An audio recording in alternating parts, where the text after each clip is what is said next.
So, list of things that I plan to get done today. Number one, read more Hemingway because I'm still a couple days behind. Well, actually, I'm a day behind. I've got 4 more chapters in this book, and I've read one more today. I haven't yet read the other one, which I was planning on having done for tomorrow, which is Friday, and for those of you reading on Tumblr, 2 days ago.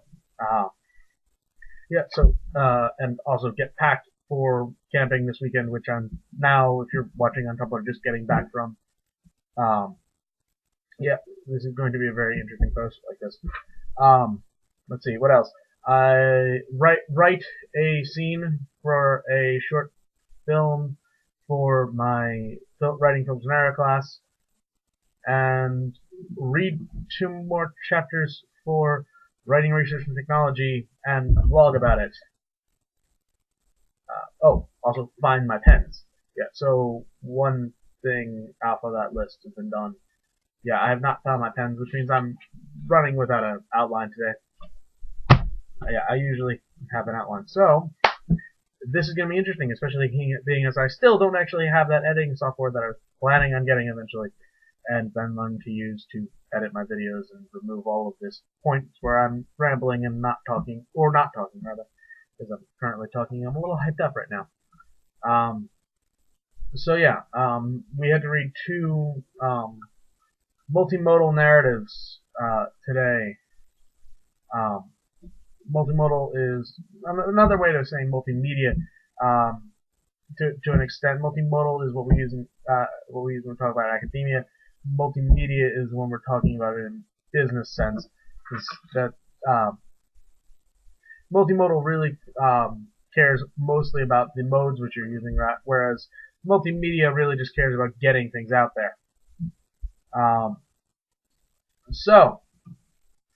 Alright, we have to read, I'm going to butcher this name to hell, and also the title page is turned on the side on the PDF, so that's why I'm moving my head this way. Pagnucci. Pagnucci's chapter or book, I'm not quite sure, it's part of it, Living the Narrative Life. I guess it's the name of the book. And in it he talks about, he talks about narrative writing, but he talks about it in a way that's a little unusual for academia.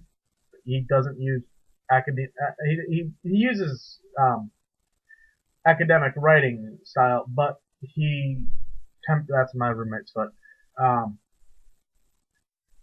Who else is supposed to be really? But he talks about he says that there's so many academic writings about the value of narrative writing that really it sort of defeats the purpose, actually, because what he's trying to say is that narrative writing is just as valuable as academic writing, where and that they serve different purposes, but that narrative writing does serve a purpose, rather not just for maintaining of history, but socially, how it helps us relate to others and to ourselves, and how it helps us to grow and to enable us to relate to each other. Our stories help us see other stories. If we don't see how we tell it, if we can't relate to another person's story, then we can't relate to that person at all. If we don't have similar experiences, then how are we to relate? And it's only through interpreting our lives as a narrative that we actually do that. And he decides that, if he's going to say that narrative writing has value, he's going to do what you're not really supposed to do in academic writing, and that's give anecdotal evidence, especially to give anecdotal evidence from your own self. He's going to tell a story. And so he layers it with stories from his life and about how narrative writing has changed him, how narrative readings have changed him and helped him to develop. Um, and he layers it with things written by other people about narrative structure and about narrative writing. Um, and uh, we, it's just an interesting piece, really, because he constantly refers to the title "Living the Narrative Life" and what living the narrative life means. Um, that it means celebrating yourself. Like he talks about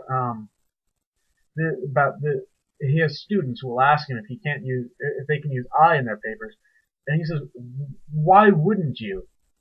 Really, how you need to be able how you he talks about what's it Donald Murray, who gets quoted a lot with the whole all writing is autobiographical, and he layers all of this with this some really great writings and some really great stories about his life. I mean, he's a comic book nerd. He talks about how growing up he liked a style of writing that wasn't valued, and he talks about Stephen King, who grew up ashamed to be a horror writer because that's what he liked to write and that's what he liked to read, and people were saying, why are you writing this trash? You're so much better than this.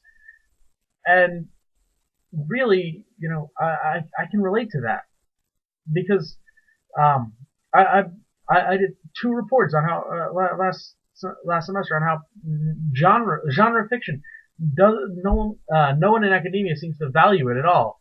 One book from my creative writing class even said that genre fiction cheapens action. That because we're constantly dealing with action-packed things, we only think of action in those terms. We don't think of it as character action.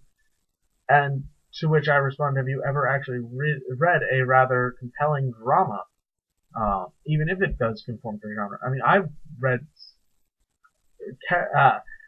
characters in science fiction who are constantly questioning whether they are the good guy, whether their actions have led them on a path of righteousness or not. And he also talks, and then he talks about um, about this experience. And as I'm reading it, I actually realized that one of the things I need to do, because like I said, I describe myself as digital first generation rather than digital native or digital immigrant. Um, my I couldn't connect to the text until I put it out until I didn't print it out, which I did for a whole bunch of texts for a report I did last semester when I was crazy. I put it up on my TV through an HDMI cable, and I just started reading it out loud. I had to change the mode of the paper and of this reading in order to actually to translate it from the screen into something that I could appreciate. I had to translate it into sound. Is really what I had to do. And now I'm getting back to the celebrating music. We were talking about wait, where is it? Yeah, it's funny. He quotes a source which I find really interesting. It was on The Story of Us All by Gopkin. I really want to know. And he talks about The Wind Done Gone, a book which is based on on Gone with the Wind, and how the estate of the writer of Gone with the Wind tried to sue to keep it from being published because this is a book where basically they changed the main character and things happen. And Gopkin says that when we read, no, when we that all stories are being retold, that they're always being retold, and that one of the things that when we change a story so we can retell it, we are looking to add a character which we can relate to, a character who is more us. than the character in the story that exists, which I think is really interesting. I mean, he actually really justified the self-insert fan fiction. Where you actually I keep using actually. You have to stop that. Where you write a character in who is you, just so you can interact with these characters. But that's sort of a dialogue there. You're trying to see what would I say to this character and what would they say back. And you develop this appreciation for it. And as we were talking about multimodal stuff, and my roommate was listening in, and he was talking about comic books because Pagnucci talks. I was already established he's a comic nerd. And he went down to the comic book store with our friend Dixon today, and while he was going there to buy dice for an RPG, and I may actually talk about that in just a bit. Actually, I should talk about that now, but I'm on one story, and I need to keep my stories going in one direction. And he saw a new Deadpool comic, Deadpool the musical, which I'm going to have to buy now because I'm trying to figure out how one incorporates the genre, the mode of musical theater into a comic book, which has no speakers. Yeah, well, actually, and okay, now back on the on topic of the self-insert fanfiction. I was actually thinking about this because tonight I have an RPG game. I have a role-playing game meeting, and we actually have done two things. One, we're using a system written by a novelist, Jim Butcher. Well, written with help from a bunch of people. He's a novelist and gamer, and this is the RPG based on his book series, The Dresden Files, which I'm a big fan of. So playing a game in this is a big way of interacting with other characters and inserting yourself into that story. Um, and and I actually haven't had them interacting with characters so much as archetypes that are very similar to those characters because my game takes place in New York and the players in New York are much different than the players in Chicago where the books take place. But I have had them run into plots that are going on in the other books, such as the Denarians. For those of you who follow who read the Dresden Files, or I created a character based on Kincaid, who I was wondering, does Kincaid have are there other people like Kincaid? Is Kincaid more, are there other hellhounds like Kincaid? And I realize that I'm alienating most of you who don't read these books, so I'm going to drop it. I'm going to move from that to the other thing we did. My friends and I, we changed up the system. We now have two games running. We have one that is Dresden Files, and we have one that is Pokemon. We have created a Pokemon RPG separate from the actual licensed RPG, so that we can have a more trainer-centric game, not necessarily determined by stats, but determined by plot, more like the TV show than the actual game, where you've only got one goal. Get all the gym badges, beat the Elite Four, and then catch a bunch of legendaries. We wanted a game where you could decide what type of player, what type of trainer did you want to be. So I've got a character who wants to be like the world's greatest Pokemon detective, and that's a lot of fun to have. All right, so now questions which I was actually supposed to answer in this thing, rather than just reflections on this. We were asked to look at how he uses whitespace and the repetition, which I did kind of cover with talking about how he repeats about what living the narrative life actually means. And I got into this, and I'm looking at trying to look at the whitespace, and I only really see whitespace where I'm looking at dialogue or a couple of not page breaks. I guess paragraph breaks you'd call them. You get like two spaces and a line in between that indicates, hey, we're changing up the story here. We're going to a different scene. And then there's the list in the second half of not second half, but the very small part of this, where he's in Italy at a graveyard looking at his old relatives. And it really doesn't seem to have anything to do with his narrative growth, although it does have a very nice poem about your mother and a list of his dead relatives and things. Yeah, and I'm looking at it, and he's got a narrative structure in this, even though it is an academic piece, which I did with my last paper that I wrote last semester when I went crazy. I was writing a paper on video games and play theory, and so first I started by summarizing play theory and what is play, and then I moved into the next aspect of play, which is the challenge, the growth, the overcoming obstacles, which exists in narrative. I'm a gamer, but I'm much more interested in books and text, as you can see by most of my blog. So when I was a kid, I would play video games and I would cheat a little. I would get ahead through cheat codes and stuff like that. And at one point, I was playing video games with my younger brother.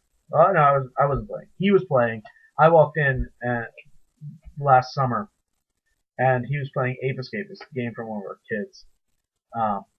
And I noticed he was missing one of the gadgets. And I asked him, what was and I decided, I'm gonna search up what gadget you're missing. And he says, "Do you remember when we used to not know, when questions didn't have answers, when we used to let the game play?" So I searched up the answer anyway, because this is the kid who overwrote his own save file on a game with mine because I was further ahead, so he could just continue. And completely avoid all of the growth and learning how to play the game that I went through. But yeah, so I got thinking about it. I'm like, whenever I played those games, whenever I went through, looking up walkthroughs and all of that, I was cheating myself out of character development and out of growth and out of that. And so I talked about that. And then I ended up structuring this paper that I wrote, losing my mind because I was kind of sleep deprived, around the idea of a video game. I started with a challenge. I started describing challenge, and that was kind of hard. And then I moved up to this concept that play must be safe, that you must understand that part of the allure of play is that I can do things that I shouldn't be able to do, and I won't get hurt for it. And then further in that I can play this, and I'm not going, and that not everything's not going to suddenly be lost to me because I couldn't. Because he was arguing. This one thing was arguing about the presence of save points. How some games don't have any, and some games try to put them very far apart. And this in this article was about how you should have as many as you can because you want to enable them to continue play. You don't want to punish them for not.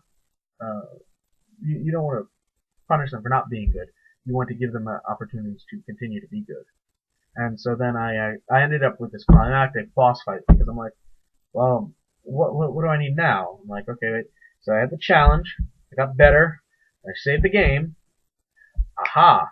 So I had this. So I brought back an argument from earlier about challenge levels in games, and I pointed out, and I took all of this article against gaming, and I turned against it, and I said no, and I just delivered this series of rapid blows against it. Everything that I'd said throughout this entire 15-page paper which took me 4 days of writing almost 30 pages, and then a fifth day of writing another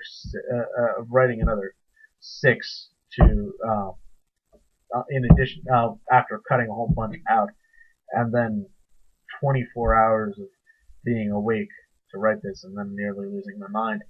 Um, and all of that just kind of right in there. I pulled all of that together to have this sort of meta discourse about gaming by sort of forming this into a game. The entire process of writing that was a game, and to an extent, what I'm doing with my blog and Hemingway is also a game and play. I have set rules. I have I have made goals and challenges, and I am finding enjoyment, and the goal is in and of itself. And that's sort of also part of the reason why Pegnucci wrote so much about this, because I talk about I was talking with my friends about what purpose does gaming serve? What purpose does entertainment serve? Is it to entertain? And I'm like, yeah, but so many people will say that's not a purpose to serve, that that's not doing anything. That entertainment is not a goal in and of itself, and it shouldn't be. And we're talking about the value of entertainment and the value of narratives for the sake of narratives, the value of gaming for the sake of gaming, because it's fun, and that it has value because it's fun. Alright, okay, so now I'm rambling on, and I've probably taken like 20 minutes already, and I still have another article to read, so now is the time to close if you haven't, because I still got more to talk about. The next thing we have is the collected works of Billy the Kid, which is a lot shorter, although a little weird. It starts with a poem, or at least it's used like or at least it's written like a poem. It's got stanzas and short lines and absolutely no rhyme scheme, so not quite sure if it is a poem or not. About about this old house that Billy the Kid used to frequent, and everyone used to frequent really. And then it talks about the area of the house and all the experiences that this person that is never named but is suggested to be Billy the Kid talked about. Talks about going to see the animals, which Sally, the woman who ran this place, kept, and reading. And there's a bunch of white space in this one. Now there's a whole page where there's really nothing there, even though there's no marker to say that it shouldn't be. Yeah, that there should be something there, but there's not. And as a writer, as a student, I usually dread having so much of the page left empty. But here, because he's got so much after that, it's really just sort of there, and it's interesting just to look at the white spaces, all the spots that aren't there on the page. And his use of this writer's use of multimodality isn't isn't quite as extreme as Pegnucci, because well, at least in my mind, Pegnucci's writing has two very distinct modes throughout the majority of the part, which has through the majority of the first section, and then the second section has two or three separate modes, which are sort of there to give an example of the ways in which he uses different modes, really more than in this particular instance. And this also seems that sort of way with the poem at the very end and the beginning. Almost works like a framing device. And this one doesn't argue for narrative writing, because, well, the other one was written as a narrative about narratives, because narratives are so undervalued, and because science fiction and comic books are undervalued, whereas this was written to tell a story of some form. And I have to admit that I kind of read this once again out loud, because I read out loud a lot. I read this with a southern drawl, just for the hell of it. Yeah, I'm looking at some of the notes from the sidebar, things that the person who read this before me read, and I'm thinking, this person has horrible handwriting. And I'm kind of worried that it might be my professor, because this looks like his writing. And if it is, I'm very sorry that I just insulted your handwriting. Please don't fail me. I really doubt that's going to help.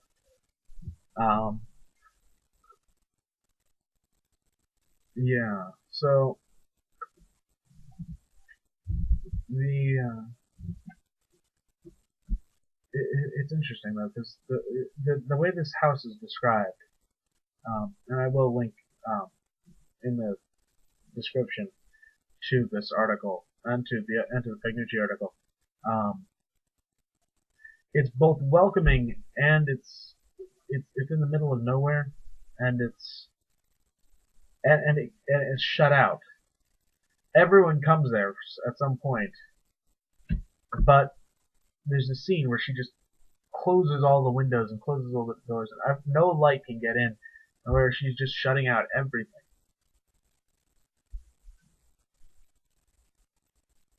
Of course, when I do something multimodal, it's a little bit more varied with the modes. And if I were to do this multimodal, I'd have done it a little more concretely, I suppose. I'm just thinking about me. I'm sure this is actually a very good book in itself. This is Michael. I'm going to butcher this one name too. Ondaatje. Um,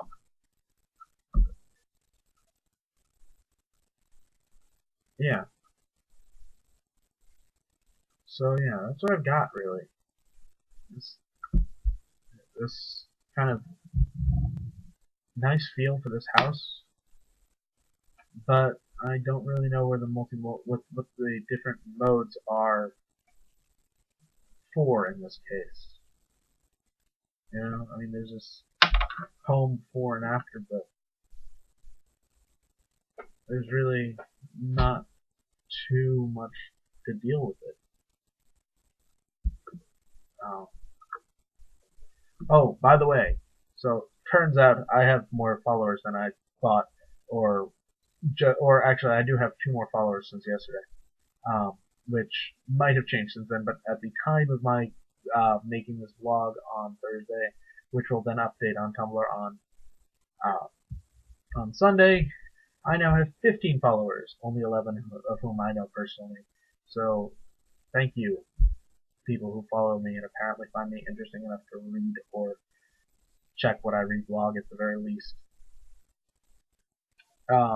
So yeah, I hope everyone of my followers had a good weekend. I'm looking forward to this weekend. It's kind of odd wishing people a good weekend after when they're likely going to see this after the weekend is over, whereas I have currently not had this weekend yet.